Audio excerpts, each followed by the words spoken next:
প্রথমে জানিয়ে দিচ্ছি যে যেদিন আমি কুচবিহারে আসলাম অর্থাৎ দুদিন আগে, সেদিন আমার সঙ্গে যে দুজন আমার সঙ্গে যে দুজন এসছেন প্রত্যেকেরই কোভিড টেস্ট হয়েছিল। আজকে সেটা নেগেটিভ এসছে। তো এটা নিয়েও আবার তৃণমূল রাজনীতি করে যে বাইরের থেকে লোকজন এসে, আপনার যিনি সিতাইয়ের বিধায়ক আছেন, এতদিন মুখ্যমন্ত্রী তো বলতেন গুজরাট থেকে লোক এসছে, উত্তরপ্রদেশ থেকে এসছে, কালকে উনি বলেছেন কলকাতা থেকে লোক এসছে, এসে এখানে গণ্ডগোল পাকাচ্ছে। মানে আর এরপরে তো বলবে সিতাইয়ে শীতলকুচির লোক গেছে, কুচবিহার উত্তরে দক্ষিণের লোক গেছে। তৃণমূলের এখন এরকম অবস্থা তৈরি হয়েছে। কালকে আপনারা ছিলেন, আমার খুব দুঃখ হয় প্রেস মিডিয়া মমতা ব্যানার্জি যদি বলে হাঁটু গেড়ে বসো, অনেক সময় পায়ে হাত দিয়ে প্রণাম করার অবস্থায় পৌঁছে যাচ্ছে। ভারতবর্ষের ইতিহাসে এরকম অত্যাচার দেখেছেন? বাড়ির পর বাড়ি, ইংরাজিতে একটা শব্দ আছে মার্সেনারি। মার্সেনারি মানে লুঠেরাদের দল। বিজেপিকে ভোট দিয়েছে, বিজেপিকে সমর্থন করেছে, বিজেপি করে, বিজেপির ঝান্ডা ধরেছে, এমনকি বিজেপির বাড়িতে চা খেয়েছে, বিজেপির কার্যকর্তার পাশের বাড়িতে থাকে। তার জন্য বাড়ির পর বাড়ি লুট হয়েছে। লুট হয়েছে মানে এমনি শুধু সোনাদানা নিয়ে চলে গেছে তা নয়, রান্না করা খাবারও খেয়ে নিয়েছে, না তো ফেলে দিয়েছে। একজন বৃদ্ধা, আমাদের মালতীদির সঙ্গে তার কথা হয়েছে, সে কথা বলতে পারছেন না শীতলকুচিতে, বরেন্দার ওখানে বলে 265 নম্বর বুথে, যে বাড়িতে বুলডোজার জেসিপি মেশিন দিয়ে ভেঙেছে। আমি দেখলাম একজন তৃণমূলের নেতা ফেসবুকে পোস্ট করেছেন যে জায়গা কোথায় জেসিপি ঢোকানোর, কারণ এটা অ্যাসবেস্টাসের ব্যারিকেড করা হয়েছে। অ্যাসবেস্টাসের ব্যারিকেডটা করা হয়েছে বাড়ি ভাঙার পরে, ওইখানে পাঁচিল ছিল সেটাও ভেঙে দিয়েছে। আর এখনো পুলিশ কাউকে ধরতে পারলো না। এটা কি রাজত্ব? এটা কি রাজত্ব? তো সিম্পল সমস্ত রকমের মামলা হয়। আমি সিতাইয়ের বিষয়ে পড়ে যাচ্ছি, কিন্তু দিনহাটায় যেভাবে লুট হয়েছে, 14 মাসের শিশু আর 90 বছরের বৃদ্ধা, কেউ এই অত্যাচারের হাত থেকে মুক্তি পেল না। তারপরে বলছেন পশ্চিমবঙ্গ খুব ভালো শান্তি শৃঙ্খলা আছে। আমি এগুলো বলবো, আপনারা দেখাতে পারবেন না, কারণ তৃণমূল কংগ্রেসের ডিকটাম থাকবে যেই শব্দগুলো দেখানো যাবে না। আজকে এই যে নিয়ন্ত্রণ প্রেসের ওপরে বাংলায়, এটা ফ্যাসিস্ট নিয়ন্ত্রণ। এইসব নিয়ন্ত্রণ হিটলার, মুসোলিনি, স্টালিন করত। সেই নিয়ন্ত্রণ পশ্চিমবঙ্গে মমতা ব্যানার্জি আগেও করেছেন, আর এবার 213টা আসন নিয়ে অনেক বেশি করার চেষ্টা করছে। কালকেও বলেছি, আজকেও বলছি, মিহিরদা সাক্ষী আছেন, বুদ্ধবাবুর স্টেটমেন্ট ছিল আমরা 230 তোমরা 30, তাই না মিহিরদা? বিধানসভায় বলেছিলেন আমরা 230 তোমরা 30। 10 বছরের মধ্যে 230 কিন্তু শূন্য হয়ে গেছে। আজকে বাতি লাগানোর লোক নেই, বাতি দেওয়ার লোক নেই। ওনাদের 10 বছর অপেক্ষা করতে হবে না, 5 বছরেই শূন্য হয়ে যাবেন, যা অত্যাচার শুরু করেছেন। সিতাইতে অনিল বর্মন মারা গেছেন। তৃণমূল কংগ্রেস বলেছে ব্যক্তিগত পারিবারিক কারণে মারা গেছে, রাজনৈতিক কারণে নয়। আমি মেনে নিলাম, তো আমার সাংসদ যেতে পারবে না কেন?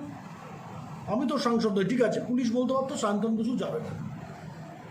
আমার সাংসদকে তো আর পুলিশ আটকাতে পারে না, সে যাবে না কেন? তার একজন কনস্টিটুয়েন্সির একজন ভোটার মারা গেছে।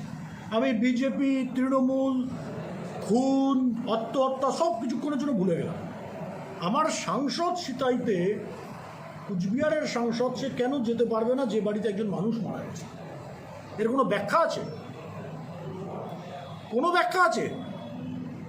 15 জন দুষ্কৃতিকারী দেখলাম লাঠি, সোটা, বাঁশ, ঝাঁটা নিয়ে বিক্ষোভ দেখাচ্ছে। কী ছিল?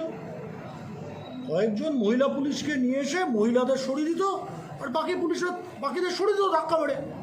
কোনো লাঠি চালাতে হতো না, কিচ্ছু করতে হতো না। এসডিপিও সে হাত জোর করে বলছেন আমার সাংসদকে, আমাদেরকে आप थोड़ा इंटीमेशन देकर आइए आगे से हम लेकर जाएंगे। আর আমার জেলা প্রেসিডেন্ট বিধায়ক তিনি নিজে ডিএম এবং এসপিকে বলেছেন যে আমরা যাব। আমরা কি যুদ্ধ করতে যাচ্ছি না? ইন্টিমেশন দিয়ে যেতে হবে। যুদ্ধ করতে যাচ্ছি আফগানিস্তানে, কান্দারে যুদ্ধ করতে যাচ্ছে ভারতীয় বাহিনী। এখন যারা যুদ্ধ হচ্ছে 1000 ফৌজ চলছে, কিন্তু সেই ফৌজের কোনো কাজ নেই। যেন ভারতবর্ষ থেকে ক্রস করে বাংলাদেশে পড়েছি, বাংলাদেশের লোক আমাদের আটকাচ্ছে, না আসতে দেওয়া যাবে না, গো ব্যাক গো ব্যাক।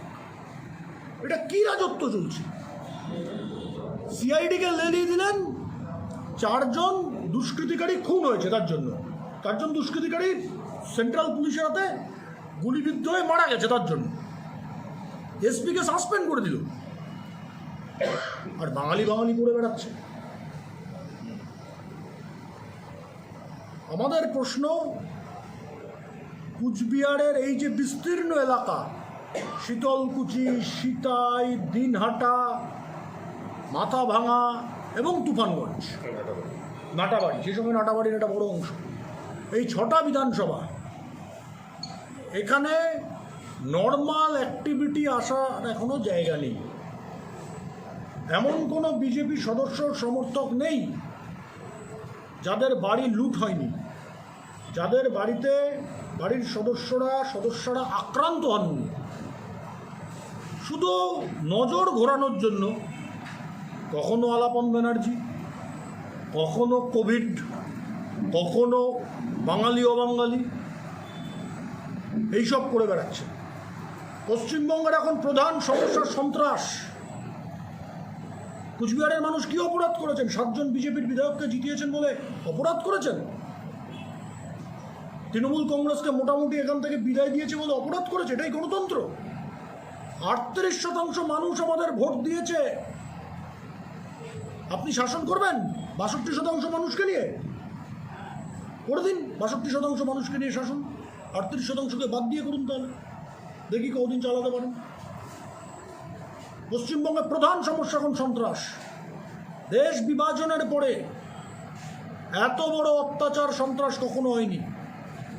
1000-এর বেশি মহিলা নির্যাতিতা হয়েছেন। এরকম ভয়ঙ্কর পরিস্থিতি। আর আমাদের বাঙালি সংস্কৃতি, এই সংস্কৃতি, রবীন্দ্রনাথ এই সংস্কৃতির কথা বলতেন। আমাদের দাবি সরকারের কাছে,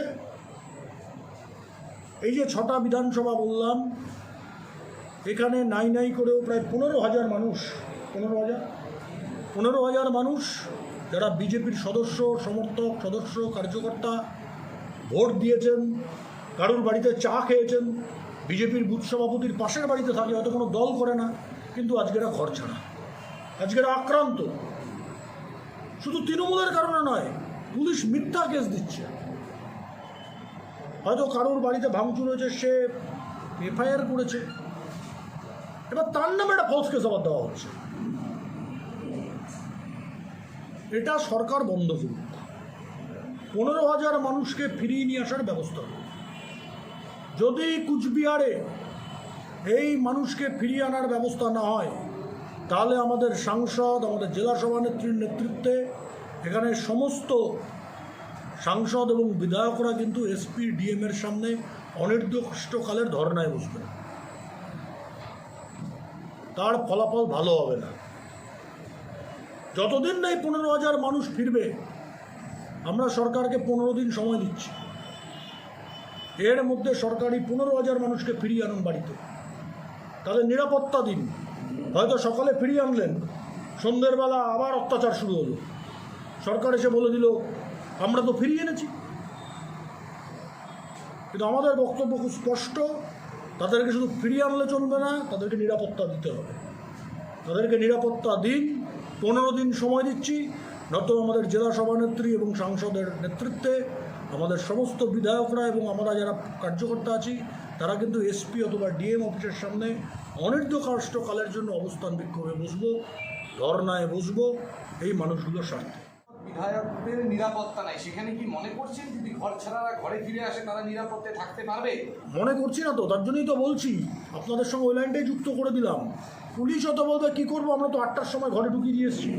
তারা যদি বাড়িতে না থাকে আমি কি করতে পারি? সকাল 8টায় বাড়িতে ঢুকিয়ে দিয়েছেন, কিন্তু রাত 8টায় তোমার আক্রমণ হচ্ছে। সেই আক্রমণটা চেক করার দায়িত্ব পুলিশের, প্রশাসনের। যদি না করতে পারেন ছেড়ে দিন, ডিস্টার্বেড অ্যাক্ট করুন, অ্যাক্ট অনুসারে কুচবিহারে আধা সামরিক বাহিনী নামান। ভারতবর্ষের সংবিধানে পর্যাপ্ত ব্যবস্থা আছে। যদি রাজ্য সরকার মনে করে যে অমুক জায়গায় রাজ্য প্রশাসন ল অ্যান্ড অর্ডার মেনটেন করতে ব্যর্থ, রাজ্যপালকে অনুরোধ করবে এখানে ডিস্ট্রাপটিভ অ্যাক্ট বা আমাদের যে এখানে যে ধরনের সমস্যা তৈরি হচ্ছে একে রাজ্য প্রশাসন মেটাতে ব্যর্থ, আমরা কেন্দ্রীয় বাহিনীর সাহায্য নেব। বলুক, কেন্দ্রীয় বাহিনী আসবেন, পেট্রোলিং করবে, আমাদের কার্যকর্তাদেরকেও পাহারা দেবে, দুষ্কৃতিকারীদেরও গ্রেপ্তার করবে। বলুক সেটা রাজ্য প্রশাসন যে আমরা পারছি না, আমাদের হাতে নেই। কালকে আমার ধারণা 200-300 বা তারও বেশি পুলিশ ছিল বোধহয়। তারা তো নির্বাক দর্শক ছিল। ছোটো জগন্নাথ কী ছিল, একটা ঘাট ধাক্কা দিলেই দুষ্কৃতিকারীগুলো পালিয়ে যেত। একজনকে ধাক্কা দিলেই কিচ্ছু করলো না। তার জন্য তারা যদি না পারে, তারা ভারত সরকারকে বলুক, রাজ্যপালকে বলুক। আমাদের সাংসদ বিধায়করা প্রয়োজনে গিয়ে বলবেন রাজ্যপালের সঙ্গে দেখা করে যে প্যারামিলিটারি ফোর্স সেখানে নামবে, ল অ্যান্ড অর্ডার মেনটেন করবে, আমাদের লোকজন বাড়িতে থাকবে, দুষ্কৃতিকারীরা গ্রেপ্তার হবে। নত 15 দিন পর থেকে আমরা কিন্তু অনির্দিষ্টকালের অবস্থান বিক্ষোভ ধর্ণা শুরু করবো, এটা আপনাদের কাছে ক্লিয়ারলি আমরা বলতে চাই।